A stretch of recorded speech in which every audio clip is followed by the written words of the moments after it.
por que relacionamentos são muito bons no início e costumam se naturalizar posteriormente. Por que casais, é tão comum que casais tenham problemas a partir do momento que o nível de convivência se torna maior. Quando o tempo passa, não é, popularmente falando. Por que isso ocorre? Exatamente em função do processo de habituação, certo? Ou seja, a proporção que a gente vai lidando com aquele parceiro, que a gente vai se relacionando com aquele parceiro diariamente, aí a gente casa, vai morar na mesma casa, divide o mesmo espaço, divide as mesmas coisas e tal, e o tempo vai passando, não é? A gente repete, por exemplo, as relações sexuais com aquela pessoa, não é? A gente lida com aquela pessoa diariamente, a gente experimenta, não é, algumas situações com aquela pessoa, a gente entra numa rotina com aquele parceiro.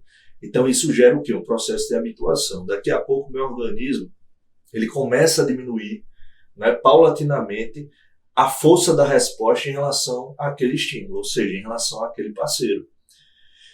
Esse processo de habituação ele é muito perigoso, porque comumente as pessoas atribuem, né, popularmente falando, que o amor foi embora, que o amor acabou.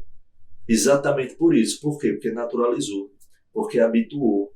Então, aquela força de resposta que eu tinha no início da relação, aquele amor que eu tinha, aquela paixão, aquele fogo, né, que a gente tem no início da relação, ele começa a se apagar para algumas pessoas, exatamente em função da habituação. Então, esse é um processo natural do organismo.